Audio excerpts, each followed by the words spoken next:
Hey, what's going on, everybody? Welcome back to another episode of the Breaking the Game show here on the Nothing But Net channel on Dash Radio. I'm one of the co-hosts here, Stephen Gillespie, and joining me as he always does is my buddy Austin Carr. Austin, how you doing today, brother? Doing good, Stephen. It's been a good day. It's had a day off, so I was able to get a lot done for the show and whatnot. So, how about you? How's your day going? Can't complain, man. Still just getting used to, baby number 4, being in the house and, trying to just do regular real world stuff with another kid. Right. So, just a little adjustment, but nothing too much to complain about, man. Mm-hmm. Awesome. Well, we've got a pretty exciting show today. We do have a special guest, Dan Favale he's from NBA Math. Sorry, Austin, it's Favale. Favale. Yep, he just told us, and I immediately messed it up. Sorry about that. Well, I'll let him kind of introduce himself. Dan, thanks for coming on the show. No problem. Thank you guys for having me. Mm-hmm. Awesome, well, Dan, so you do a little bit of work for a couple of different places that people might be familiar with, right? Like Bleacher Report and NBA Math. Before we get going on the show, just do you mind sharing with the folks a little bit about what you do for each of those respective platforms?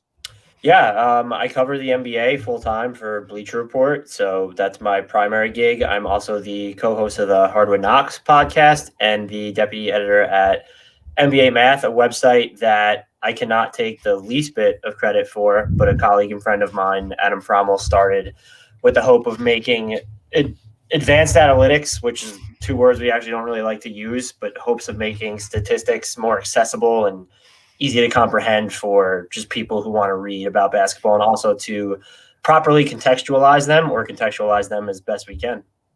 Excellent stuff. Yeah, and that's kind of the premise of today's show. There's a lot of NBA games and storylines and whatnot going on, but Austin and I thought that it would be a pretty cool idea just to, bring you on, Dan, and kind of dive into a little bit of more on the analytical and statistical side of the game and how to properly analyze these things. Which numbers can you quote unquote trust, if at all? There's a number of people who hear the word analytics or hear the word statistics and immediately they want to run away or tune out, right? Because some people believe that you solely have to believe the eye test, where Austin and I are of the mindset, Dan, I'm sure you are too, you have to use everything in conjunction with one another. There's no one right thing to look at and trust, right? So Austin, you want to kind of take it away for the questions that we have prepared? Yeah, definitely. Thank you, Stephen. Well, first of all, we just kind of wanted to get your feel for, you, like you said, you don't like calling them advanced analytics, so we'll stay statistics. Where do you fall in terms of how good it is for the NBA with all of these new statistics? Is it something that you really rely on more than anything else, or is it just a piece of the puzzle, or, just kind of give us your idea on how you feel about them in general? So I'm of the mind that more information is never a bad thing. It's just more so how it's applied. And for someone like me who's covering the league at large and choppering in for games at a time with certain teams, rather than, if you cover the Atlanta Hawks and you're watching every single game twice, like you're watching the Atlanta Hawks more than I am, maybe it's not as important to look at the granular stats because you just have such a feel for the way they're playing. So I think it's a really great way in some cases to inform how you watch certain teams that maybe you don't watch a ton, and that the danger is probably more so in just how numbers are misrepresented or used as these end-alls, be-alls in discussions. And I'm sure I've been guilty of it at times too, a bunch of times, I'm sure. And even at NBA Math, our hallmark stat, is total points added, which is one of those catch-all metrics. And it's not supposed to be used as this end-all. It's another kitchen sink metric where you want to be able to look at it and understand that's how well a player is doing that season. And so that's more of a macro, but when you're zooming in and you have all access to this stuff where you can look at what time in the shot clock player field goal opportunities are coming from, what side of the courts they're coming from, how many dribbles they're taking, your average time of possession. I find all that stuff fascinating because I think they can help shape and inform and instruct just better discussions overall. And you don't ever want to use them solely without watching basketball. And I don't know anyone who leans on numbers heavily who doesn't watch basketball. And so that seems to be the biggest misconception. Right. That's definitely where I think Stephen and I kind of fall into, we both definitely like to watch the game. But earlier this year, we did a project where we kind of ranked all of the top 125 or so players that we thought in different tiers. And I kind of, have watched all these guys, know a little bit about, the majority of them, or a lot about some of them. But that was just kind of a way for me, just some of the advanced numbers, to really, differentiate between guys that were extremely close in terms of just my overall thoughts about them. So I like to use them more to validate what I've seen on the court, and then to kind of differentiate between those guys that are, maybe statistically or at first look really close together. And sometimes it's not always the case, and sometimes it is. You did mention, though, total points added. So I was interested to know, other than that, what are some of the other numbers that you really kind of like to rely on when you evaluate players?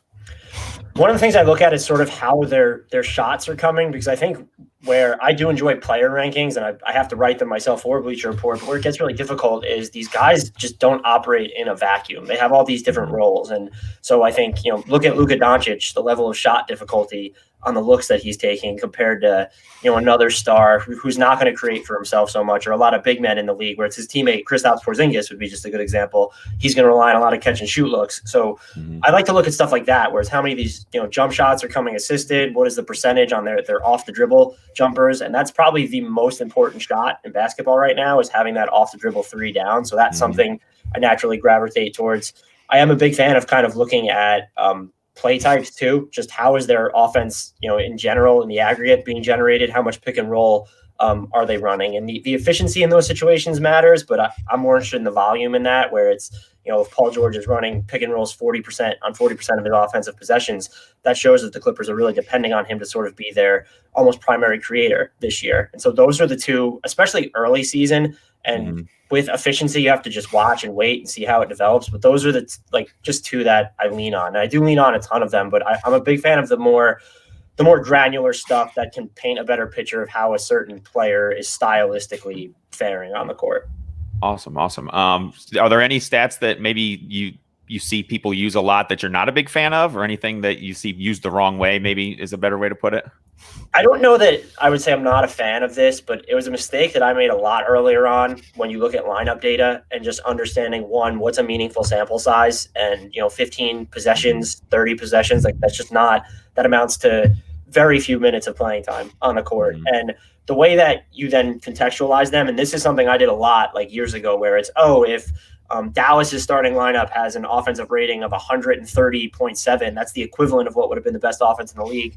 You just can't make those types of judgments, because you're dealing with such a small sample size relative to entire teams worth of possessions. And so I've gotten away from that. It's more, cleaning the glass has been useful, where they show you what percentile of efficiency certain lineups rank within. And so that's been super helpful. But I think with lineup data, there can just be a lot of misleading stuff in there. And you look at even just the player's individual on-off data.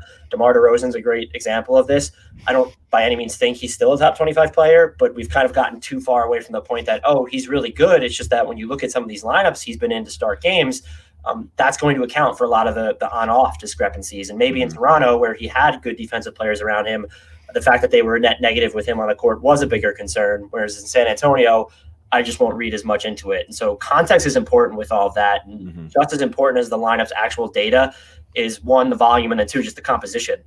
Who else is in that lineup? And that's I wouldn't call it a pet peeve, because I try not to react too strongly to these, but citing individual offensive and defensive ratings, that just doesn't have that doesn't sway me to any player one way or the other. And so that's something that I think in general it'd be cool to see NBA circles get away from, because it still happens fairly regularly, I'd say, at this point.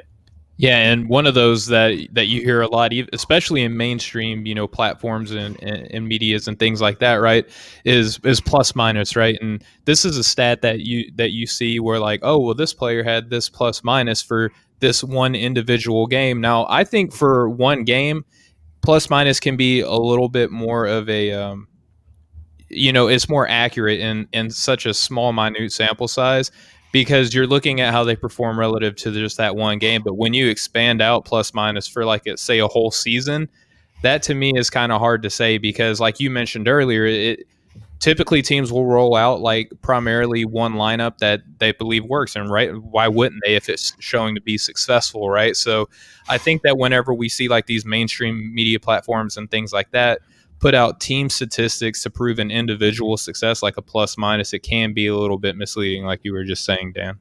Yeah, for smaller sample sizes, I think it's mostly fine. I mean, if there's a game where the Warriors get absolutely slaughtered and everyone's like a minus 27 or something, but Steph is a plus 15 somehow, yeah, there's something there. And then even in crunch time, like I think as you get later in the season, it's fine to rely on, net ratings and defensive and offensive ratings, but you're dealing with such a small sample size, even in the context of an entire season, that I don't mind plus minus as much there. But yeah, entire season ones, and even with net rating, that can be problematic too. And there are metrics that try to address this, like ESPN's RPM, that can be all over the place sometimes, but that's correct. But multi-year RAPM is one that I've grown to really enjoy. And it'll help in a single season as well. But if you can look at like 3 years and 5 years, and they're trying to adjust for luck, nothing again is perfect, but that seems like it provides like more of an accurate snapshot than a lot of these other metrics, which again can be somewhat valuable to very valuable with smaller sample sizes. But as you extrapolate, that's where they get harder to measure their value. Now, Dan, real quick before we move on to the next question, some of the listeners that we have on right now may kind of be in this camp, right, where they're not super familiar with a lot of the terminology and abbreviations. Can you just explain real quick that multi-year RAPM, just to kind of put people's mindset to understand a little bit better to what it is that we're referring to? Yeah, so it's regularized, adjusted plus minus, and it's just a mouthful to say. And then when you put luck adjusted in front of it, like it gets to be a mouthful. And it's a catch-all metric for measuring a player's individual impact on the floor. And like, I think it's a good way to see how far above replacement level they might be, or if you're trying to just measure them in the context of other stars. And it's the same idea with TPA. You see it with Bach plus minus at Basketball Reference, and even with RPM. I don't know the formulas for RPM and even RAPM. Like those are stuff that I do not believe is public, definitely RPM. But that's, I think, how you try and view them, is that if you're trying to have this larger discussion about, who are the top 10 players in the NBA, maybe you're not using it to discredit anyone. But if you look at, this is something that I saw with Nikola Jokic, and he's just traditionally within the top, 5 to 15 of every single one of these advanced metrics year in, year out, and even on these multi-year metrics, like that probably tells you something. Again, it's not an end all, but that's where they're most useful. And the fact that you look at multi-year RAPM to see like kind of how a player is fared over the longer term, again, the more sample size that you're incorporating to me would be the better. And so that's why that one has become a favorite of mine. Obviously not something you use if you're looking at one season specifically, but just having that ability to look at multi-year consolidated value to that one kitchen sink metric is super useful to me. Yeah, it definitely, it makes sense to me, because we see all the time guys have these kind of outlier seasons where, maybe it's a contract year or whatever. Maybe they get in a situation where, one or two of the other guys that have a high usage rate on their team get hurt, and their usage rate skyrockets. And so I get what you're saying there. Definitely, I've always kind of wondered about that, the year to year stuff, how much one guy sometimes one year has his numbers are a certain spot on the board, and then all of a sudden they shoot way up and then they go back down, whether or not that's something realistic to really believe in after 1 year, or if it's something that you should look at over the course of multiple years. But you mentioned something that I thought was interesting. You said, these luck adjusted stats. Is there actually like luck in shooting? Do guys just get hot sometimes and go on a crazy shooting streak, or is there is there a way to, I don't know, I guess, how much of that luck is, relative to skill, I think is kind of along those lines of what Austin is trying to say. Thank you. Yeah, I don't know that I've ever seen anything definitive on that. There have been papers written about the hot hand. I even have something bookmarked right now about, can you develop a player's feel for the game, when we talk about how it just looks like they're making decisions in the half court. So I wouldn't have an answer there. It's a fascinating question. I think far smarter people than myself continue to ask them a lot to this day. Yeah, right. I mean, how exactly do you quantify luck, right? Like, I think if you could do that, things like the lottery and things like that might be a little bit more easier to take advantage of for things like that. But I think that is a fair point. What you were just saying, Austin, is that, we do have stats that do try to account for what they call shooter luck, right? And a lot of that is probably based on, traditional averages of shooting percentages for players, teams, sets, like you were saying earlier, with lineups and things like that, cleaning the glass try to take into account. But again, a lot of it is just, based on whoever the stat creator is, what they want to take into consideration to make the statistic work for what they're trying to accomplish, right? So Yeah, that makes sense for sure. So one thing I did want to kind of ask about is, we've seen a fast start from like the Cleveland Cavaliers and teams that nobody really expected to hear much from this year. Specifically to Cleveland, do you think this is a team where, at least from what we're seeing so far, that the performance we're getting out of guys like Darius Garland and Colin Sexton is that sustainable? Is this just kind of a blip on the radar, or what do you think for a team like that? Because I kind of feel like, they've drafted so high the last few years in the draft. Like, if this is what you kind of expect to see from guys that get taken there, and it may be something we can expect to see going forward because they are so young. I just kind of wanted to get your thoughts on that. With Darius Garland and Colin Sexton specifically, I lean more towards what we're seeing is real than not. And with Sexton, it's just he's doing a lot of the things that he was already doing. When you start viewing him as a combo guard, he just becomes a much more valuable player where his assist rate isn't as problematic. And he's even done a better job, I think, of making just decisions inside the arc. And you look at just some of his numbers on drives. And he's always, the shooting has been real now for basically 2 seasons from him. Garland's a little bit tougher to buy into. I think his outside shooting, no, it's not going to hover around like 50% or whatever it's at right now, but he showed flashes of that last year. It's just the comfort that he's shown inside the arc. That's the shot making I would watch. It just feels like the game has slowed down a lot for him. And there were points last year towards the end specifically where it felt like that was kind of happening, but that's something that you kind of have to look at because he's there. I think a lot of Cavs fans believe that he is the higher ceiling of the two, probably because of what he can do as a playmaker. And so that's something to watch. The actual, I don't even know if you would call it a red flag, but something I would question is just the defensive success right now. They're still second in points allowed per possession once you take out garbage time per cleaning the glass. And they force turnovers more than any team in the league, but they barely foul yet. And that's just something you don't see happen. And you kind of also factor in that they're not this great rebounding team. I think last time I checked, they were 26th in defensive rebounding rate. It's like all of that's just weird to me. And like you can dig deeper into the type of shots they're allowing and the lineups that they're running that are having the most success. And Larry Nance Jr. has been absolutely huge for them. I think Sexton's been better defensively from the games I've seen this season. Drummond has been good for them. But that's something I look at and I'm like, that doesn't even feel sustainable. Even if you view Okoro as a net positive already on that end when he returns from injury, I would be shocked if we look at this Cleveland Cavaliers team and they're just so decidedly above average defensively this year. That's a good point. And one thing that you mentioned too was the rebounding. And you mentioned too that everything else was going to come back to normal, right? But when you have guys like JaVale McGee, Andre Drummond and Kevin Love on this team, traditionally and historically speaking, pretty solid rebounders. Is that rebounding aspect that you just mentioned, Dan, do you think that that's something that could kind of, normalize based on what we would expect to see from these players? Or is it just, do you think that the teams and the lineups that they're running out there or more of the reason why the rebounding numbers aren't as high? That's a great question. I think a lot of this stuff has always happened with Andre Drummond's team, where he drags down the individual rebounding totals of his teammates when he's on the floor because he gobbles up so many, but then he's not necessarily going to make your team a great rebounding team. And that's sort of what we're seeing. They've actually been better statistically hitting the defensive glass when he's off the court and when you're going to have a Larry Nance Jr. There. I think Kevin Love being injured might factor into that as well. You also look at their guards, and I think what a lot of people talk about, or now the debate is how valuable really is rebounding, and that's a whole different discussion that I haven't even put enough thought into yet. But they don't have these super awesome rebounding guards when you look at them. And maybe Okoro can come in and help that when he's healthy, but that's even something to watch. And then even some of their, quote unquote wing players like a Jetty Osman, you're not going to rely on him to get a ton of boards. So I think it's probably more so the cosmetic makeup of their team. But when you are so reliant on one player to do a majority of the rebound, it also feels like there's, at least with Drummond's teams, that there's always this weird rebounding noise. And even in the larger scheme of the defense too, not so much this year in Cleveland, but when you look at those Detroit teams, that there's always just been a lot of noise with him when he's on the court. And it's probably difficult / impossible to pinpoint, at least for me personally. Okay, fair enough. And Austin, I want to ask one more real quick question on Cleveland while we're here.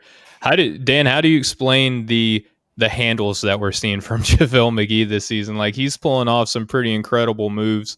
I'm not sure how much of an opportunity he got to watch them, but it seems like maybe once a game, he's taking the ball full court, doing a little Euro step or doing something that traditionally we're not used to seeing from JaVale McGee. Is this something that you think could be sustainable, or is this just him feeling like there's not a lot of pressure on him to perform in Cleveland, especially leaving LA, right? How he's performing this season relative to what we've seen from him, overall throughout his career. I think it's the act of it is sustainable so long as they allow it. And I think what's helped him is that, you've talked about those good JaVale McGee moments, but they're also just like why is he throwing up that hook shot moments that are that shacking a full JaVale McGee. Right. And so, I made that argument that, he's always been doing these moves. It's just, he never did them right. And that's why he always ended up on shacked and a fool. So, well, he also just has more creative license now in Cleveland, where the pecking order just isn't going to be as stringent because LeBron and Anthony Davis aren't there as it was in Los Angeles, or even he's with Golden State, and he had some wild plays in Golden State too. So correct. I don't think that he's done anything that would shock me. If you told me he was going to average 1 3-point attempt per game and shoot over 40% for the year, that would legitimately shock me, because that's what he's doing right now. Right. So one thing that I was interested in, I kind of just thought of, you mentioned, their defensive, rating being so high and that you don't think that's sustainable. Can you talk a little bit about how much having those rim protectare really helps, a team, even in terms of just their perimeter defense, just the mindset that those guards have, knowing that they've got guys that are elite at protecting the rim, and kind of how that just affects overall team defense, I guess. Yeah, I mean, rim protection is measured in so many different ways right now. I think one form of it can actually start on the perimeter, where if you have just guards and even wings that can really contain the ball and prevent teams from getting these quality looks inside, it takes a lot of pressure off your big man. And I think that's actually probably what Drummond suffered from a lot in Detroit, where you just look at some of the guards he played with. It was okay, there's not a lot of perimeter ball containment going on there.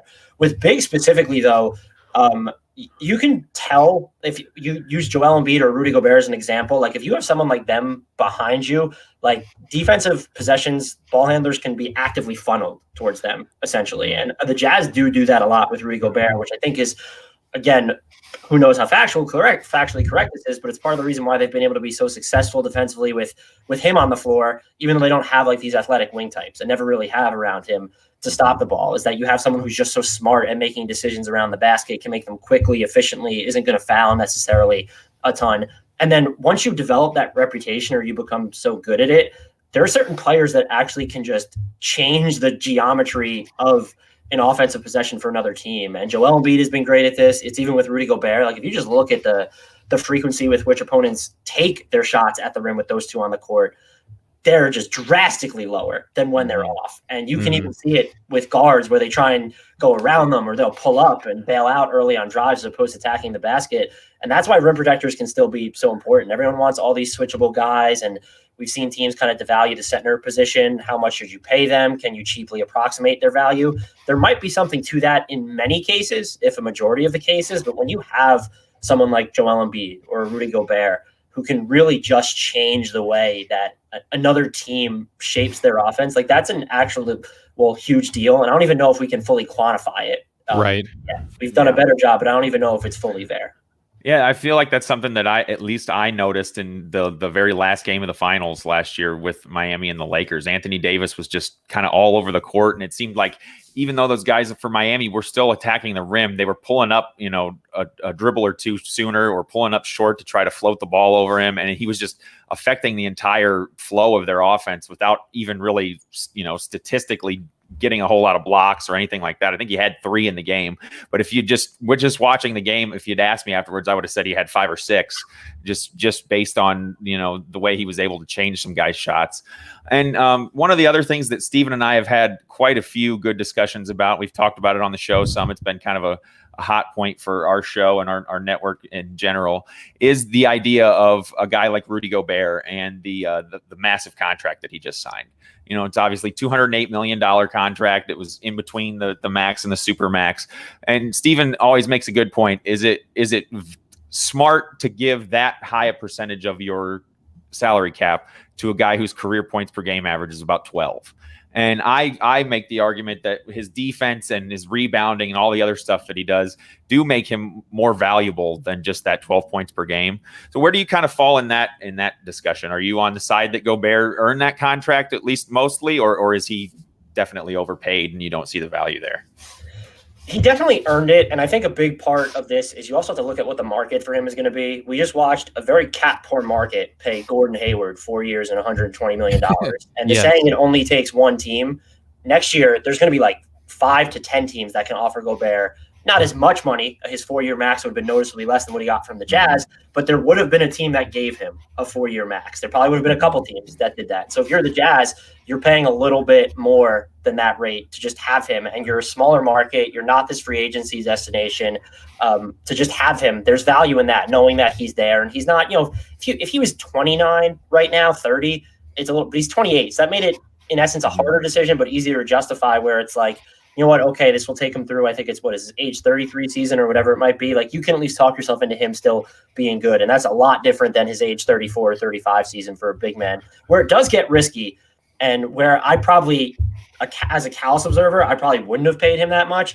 Is that I'm always going to skew towards the primary scorers, the primary shot creators, and Rudy Gobert has a ton of value on the offensive end because of the screens that he sets, and those are a way to generate space without him actually shooting. But Donovan Mitchell is going to be the engine that drives that offense, even Mike Conley. And in a vacuum, the on-off data doesn't support this right now, but if you go into the playoffs, a Donovan Mitchell type player, a Mike Conley type player, or just a primary playmaking wing, like those are going to be the guys that can more readily lift up lineups on their own.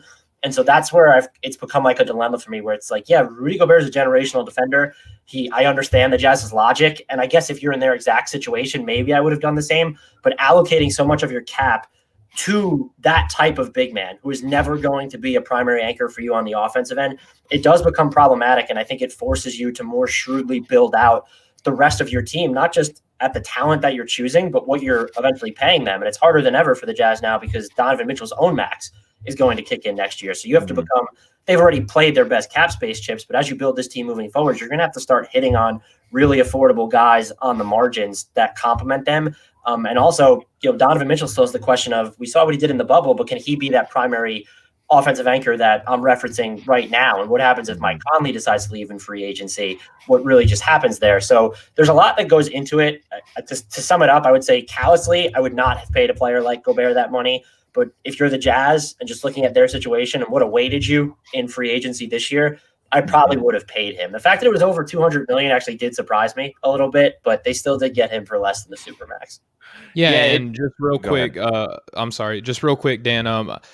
Like Austin said, like I didn't, kind of like how you just stated, like I didn't think that he should have commanded that much money, but that doesn't mean, and I think you're of the same mindset, Dan, that doesn't mean that you don't value what he brings to your team, right? Like he's still very important to your defense. He was actually my defensive player of the year based on a lot of advanced metrics and just the impact that he brings to his team defensively. And he's legitimately like the only all NBA defender on his team right now. So I took all that into consideration. And I think too, just the timing of him signing it was odd because, they're about to have Mike Conley Jr.'s contract expire at the end of the season.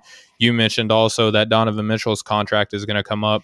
I think it would have been a little bit more prudent of them to say, hey, we're going to pay you, but let's wait until free agency to where we could bring someone in and then use our restricted free agency rights to kind of help compensate the lack of our ability to attract a lot of free agencies even today and then further down the line. But Dan, you also touched on something that I wanted to ask. You said that perimeter defense helping the rim, at the rim defense.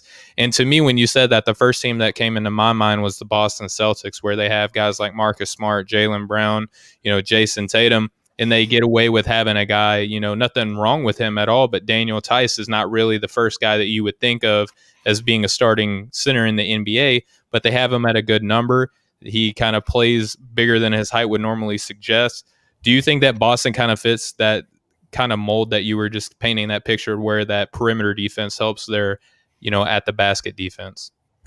They certainly did at one point. I think we can look at now and wonder if they have enough versatility on their roster. Right. They've lost Horford and Gordon Hayward now in consecutive off seasons, and Horford was more valuable to the defense than Hayward, but that was just another wing type body that you were talking about. And now they're just really thin after Smart and Tatum and Jaylen Brown. And we've seen that they've had rebounding issues. It doesn't really matter if Thompson or Daniel Tice or Robert Williams is on the floor for them. They're allowing a ton of looks at the rim right now. So they would be, last year's team might be a great example of that. I think they finished like a top 5 or top 7 defense overall. And so they would be the type of squad where you can build this premier defense without having that, red carpet anchor on the back line like a Joel Embiid or like a Rudy Gobert.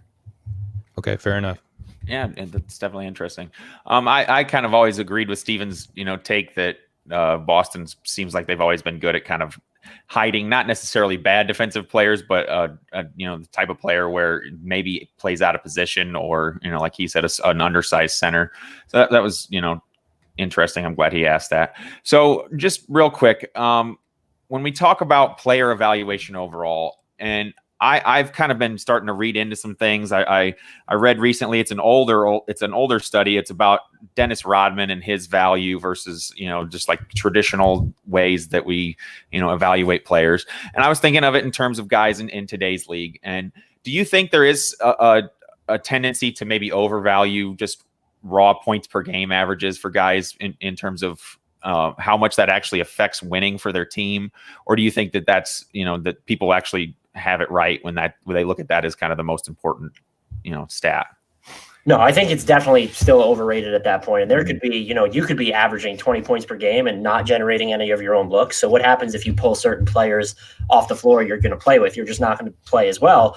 And then even some of the primary shot creators, does their stuff work in the playoffs? We've seen that with Lou Williams, where the foul baiting stuff just doesn't hold. We've even seen it with, James Harden a little bit, still someone who can carry a team, but like he's been statistically just less effective when he gets to the postseason. That was a big problem with DeMar DeRozan when he was in Toronto as well. So I absolutely agree that you can't look at just points per game, and the 6 Man of the Year awards basically become that. But you would hope soon that we would be just generally more open to how we value guys and their impact, where it's, I think this is the low hanging fruit, but like Steph Curry's value off the ball. You don't want to see him off the ball too much, especially now if you're a Golden State fan, but because of the way he bends defenses, like he just creates all these opportunities for all these other players.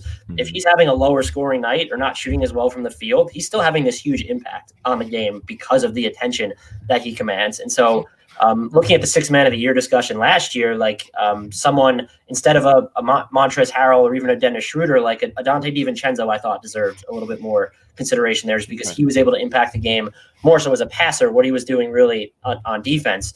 You could make the case that Schroeder would have deserved it over Harrell because he's at least generating more of his own offense than Harrell had to. So there's a lot of things that go into it, but I do think you can't look at, people simplify it where it's like, Rudy Gobert is averaging under 15 points a game or something and just got paid $205 million.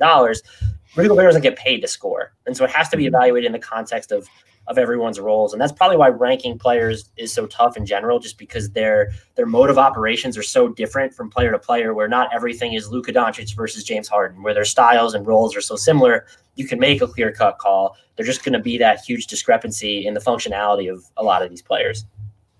Yeah, definitely. And one thing that I've kind of started to buy into is this notion of this idea called like duplicability or the ability to duplicate something. Basically, if a guy that scores 25 points per game only has 15 that night, it's pretty safe to say that someone on his team is going to score those other 10 points more often than not. Maybe more so than a guy like a Rudy Gobert, who is just an elite lockdown defender and does all these little things that people don't necessarily look at the numbers as much for, but it may not be a skill that's as common in the NBA, I guess. Basically, it's just the idea that, given enough usage rate, the majority of NBA players can score a lot of points. Do you think that's something that's true, or? I would say yes. There is certain levels of offense though that I don't know that you could just replace. If Luka Doncic only scores 10 to 15 points in a game, like there's probably a good chance that Dallas is losing that game because they don't have someone else who can generate the same type of offense. And there are just some teams or certain players where the way that they get their offense informs the way that everyone else is getting their offense. That if you do lower their performance level in any way or put them off the court, like that's going to be harder to replicate. But scoring in general, these guys are in the NBA for a reason. I think that's why some of these teams view certain big men as they're easy to estimate on the cheap. And then even just some of more of these spot up shooters or shooters in general, we have seen that shooting pays. Look at what, Joe Harris and Davis Bertans received free agency this year. But there might be, with the Heat, rather than having ever paid Wayne Ellington this big money when he was really off to this hot start, like they went out and tried to find someone else who did what he did. And they ended up with Duncan Robinson, who might be a better version of that. Will they pay him when he enters free agency this year? Like, what does he end up getting? That'll be interesting to note. So a player like that, a Duncan Robinson, as good as he is, like he's so much easier to replace than, a James Harden, a Luka Doncic, a Jason Tatum, even a Jaylen Brown at this point. That's why Jaylen Brown is so much more valuable. No, I don't think he's going to have an effective field goal percentage on 70 for pulling jumpers all year. But the fact that he's taking more of them and can really dribble into these different types of 2-point shots and 3-point looks, like that just has more value than the player he was last season, who relied a lot more on, there were some pull-ups, but it was mostly just drive, shoot off the catch, and can I score in transition? And I'm oversimplifying that, but like that's sort of the just the blueprint for that type of player. Okay. Yeah. Okay. Go ahead. I'm sorry. No, you're good. You're good. Okay, yeah, and I think too that the role that they have for their team, like a Jaylen Brown, like you can actually see that with your eyes, and that correlates to all the numbers that you're speaking to as well, Dan. Is like you can see that he has a more defined role on this team because yes, they lost Gordon Hayward, but that kind of more narrowly defined his role to something that he can go out and attack as far as playing off of other people, especially with Kemba being out for the beginning of the season.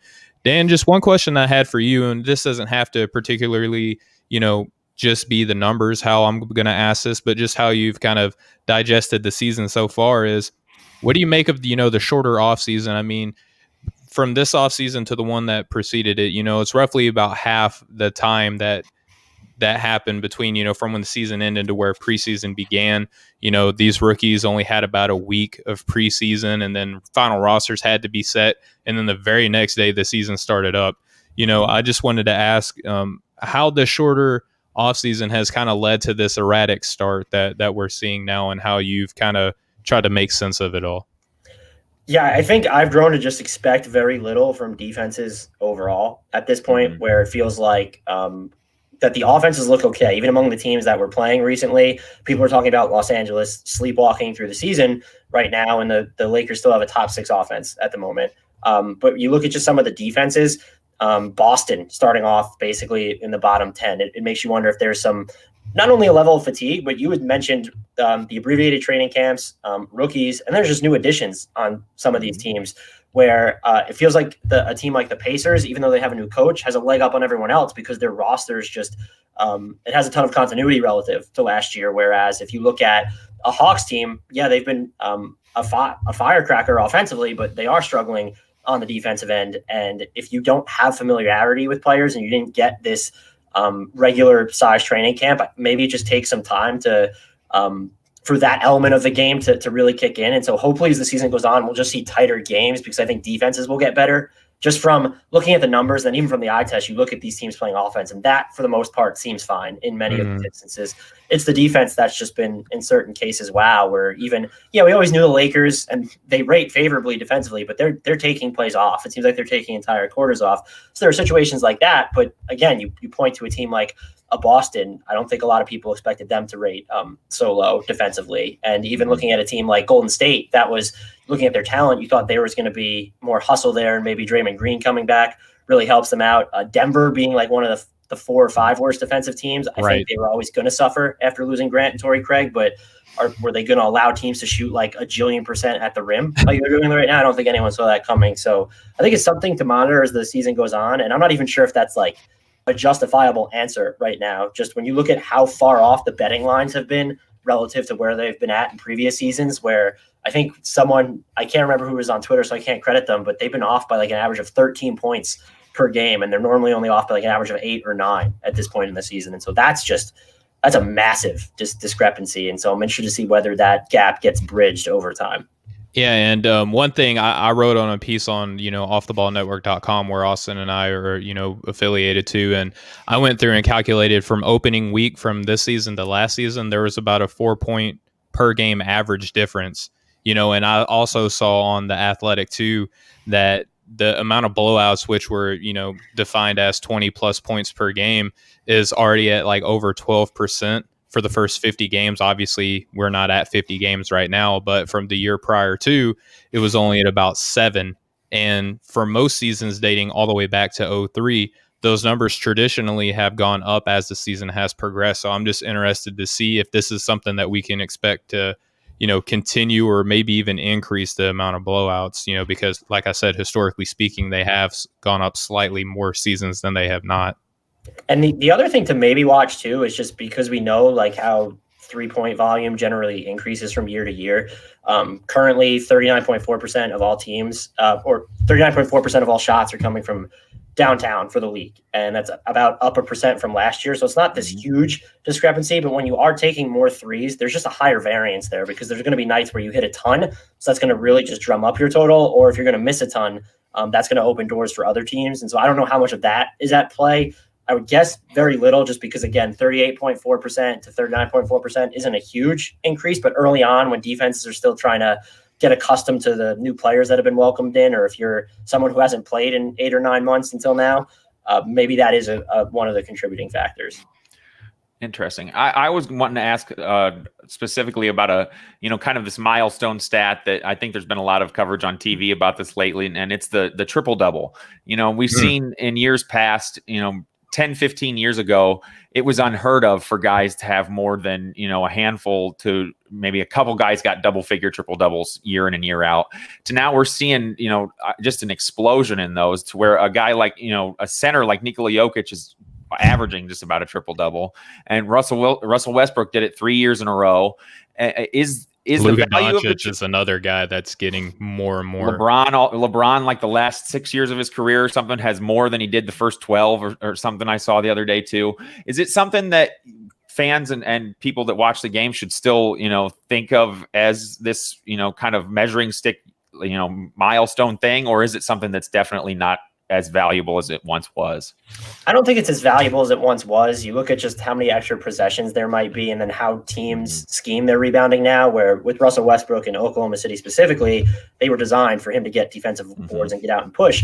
At the same time, we really shouldn't discredit guards for being good at rebounding. That's not naturally what they're supposed to do. And then even in the case of Jokic, a big guy, the offense runs through him, but he's also just leading these fast breaks, throwing these ridiculous passes.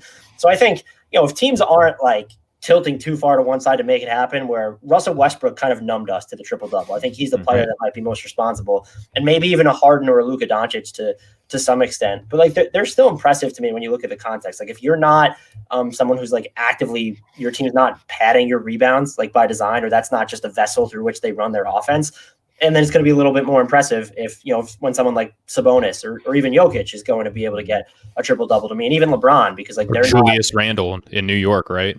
Yeah, but we'll see how long that keeps up for, though. So it's still impressive, especially when you're looking at certain types of player. But I do think the way that the game is played and certain teams are playing, it definitely opens the door of opportunity more so than it did 15, 20 years ago for a bunch of guys.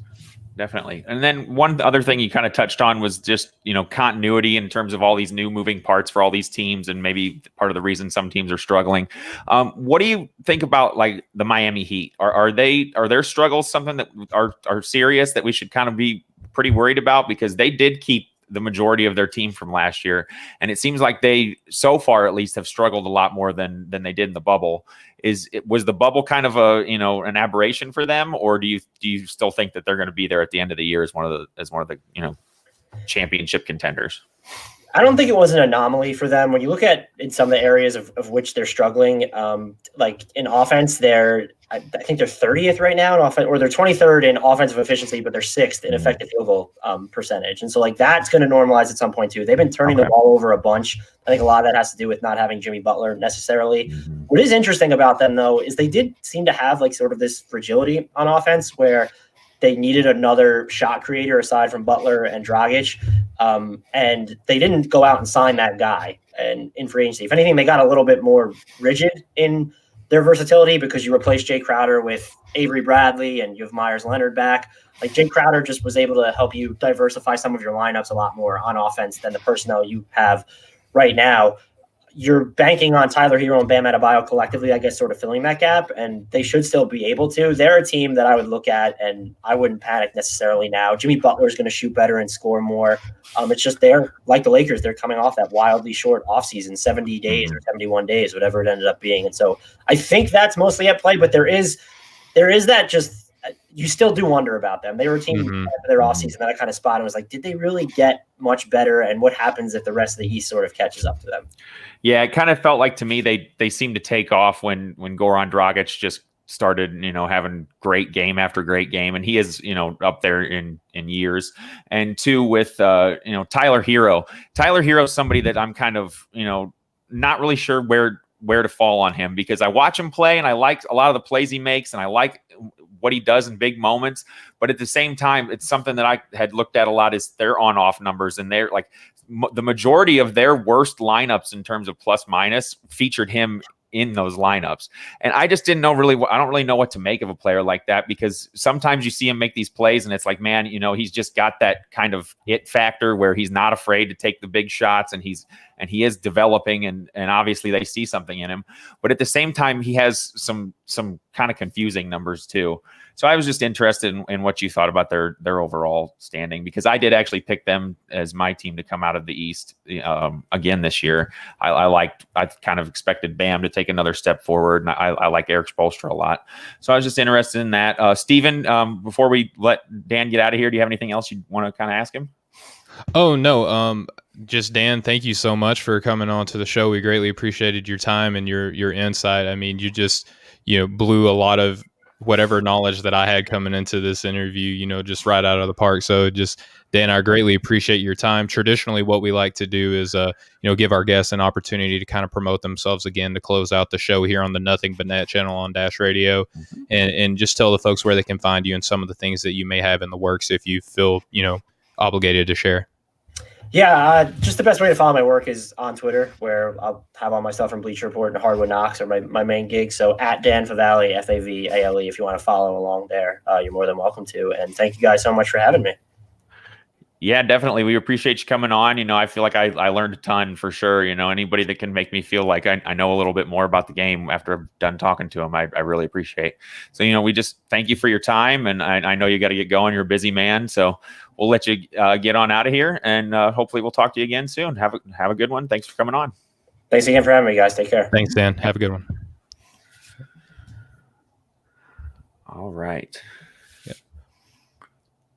But Austin, we'll go ahead and, start getting to the portion where we close up the show here. And, I know that you and I both do a lot of work, for, offtheballnetwork.com, and just wanted to give you, the chance, obviously, at the end of the show, just to let the listeners know, what you have going on in the works. I'm actually working on an article about, one of the teams that is really struggling this year, and it's the Toronto Raptors. I think them and Detroit are the only two 1-win teams left. And I do think that some of their struggles are for real. And I kind of go in depth into that. And that should be up either tonight or tomorrow early in the day. So definitely head on over to offtheballnetwork.com and look for that, since it should be a pretty interesting piece. And I know Steven's got a lot of good work over there too. So why don't you go ahead and tell everybody what you've been working on? Yeah, thanks, man. And just, I appreciate what you bring to the network. You were the one that coordinated this interview, and Dan was a terrific, person to have here on the show. Really appreciated his insight, and just, I appreciate you doing the hard work that you bring to the team, man. You're very, very awesome. Well, glad to have you as a co-host. But as for myself, you can go to offtheballnetwork.com. I had a couple articles up pretty recently, but the most recent one is kind of what I asked Dan. I wanted to gain his insight just to see if, if I was as smart or close to as other people in the NBA community, where I did talk about the erratic nature of this season. And I did bring up, like we talked about earlier, the abbreviated, preseason, the abbreviated training camps, and, how rapid everything was from, the end of season to the beginning of the preseason was about 61 days. And, for teams like the Lakers and the Heat, who we see early in the season struggled, and, the Lakers are returning to form pretty quickly, but the Heat is still kind of in the muck and the mire. The Clippers, recovering decently from that 3-1 lead that they blew. But, teams like the Nuggets, teams like the Bucks, teams like the Celtics, teams like the Raptors that we were just talking about, they are underperforming, relative to expectations. And, the season is shorter. It's condensed by 10 games at 72 games to 82. And we're even seeing them with teams like Brooklyn, who are going to have to be without Kevin Durant for 4 games, what it looks like, right? Within a 7-day period. You can't really say, it's early in the season, because you've already chopped off 10 days. And now when a star player is taken out for COVID protocol, which I also wrote about, they're going to miss additional time. So now you're talking about a guy missing, 14 games effectively compared to what a normal season would look like. So, that traditional lag that we see at the beginning of the season. Teams can't necessarily afford that. So I wrote about all of that on the piece that I had for the erratic start. And Very nice. yeah, you can find all that on offtheballnetwork.com. Yeah, definitely. And it's interesting, kind of thing to read. And I did check it out and you did a good job. It's just, some of these things I'm more worried about or more, uneasy about than others. Like I do kind of think that Denver's got to figure this out quick, especially on the defensive end, or they're going to be so far in a hole before too long here that they may not be able to, just a regression back to what you would expect in terms of, normal production from their team. That may not be enough to kind of vault them back into contender, to being a contender like we all thought they would be at the beginning of the season. And then also too, there's, I feel like you said, you mentioned the Lakers struggles. I don't know that anyone sees them and thinks, oh man, this is something to be worried about.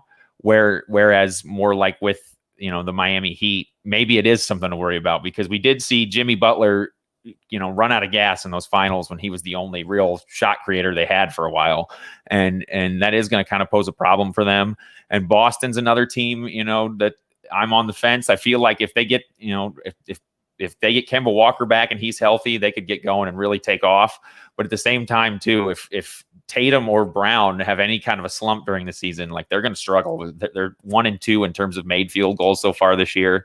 They're arguably one of, if not the best, currently, at least in terms of how they've performed this year, the best duo in basketball right now. But at the same time, they don't, all of a sudden it seems like they went from being a team that had all these different options on offense to they're just, they're kind of thin up front, overall now outside of those guys offensively. So we got to remember too, though, that Kemba Walker is going to return at some point in this season, Right. and their depth will kind of look a little bit more what we anticipated coming into the season. They'll look a lot better once they have Teague as a one of the better backup point guards in the league instead of having to have him start every game. So that's the one where like I said, I'm on the fence about them. I think they'll be fine. I think they're obviously going to be all right. But Toronto, Denver, some of these teams that we expected to do good are definitely struggling, and I'm not sure that it's just an aberration. So.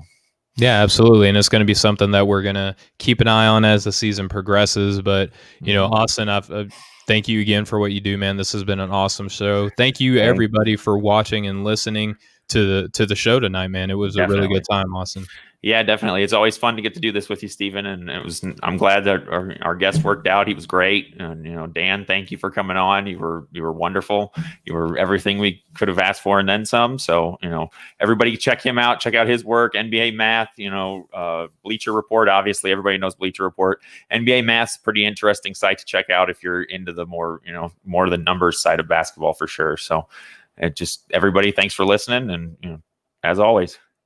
Yeah, and again, just remember to catch the show every Monday and Friday at 6 p.m. Eastern, 3 p.m. Pacific here on the Nothing But Net channel on Dash Radio. For my co-host Austin Carr, for myself, for the Breaking the Game show, for Nothing But Net, and for Dash Radio, for offtheballnetwork.com, for the entire sports world, for the entire basketball world. We will catch up with you guys next time. Be good to one another. Much love, everybody. Have a good one.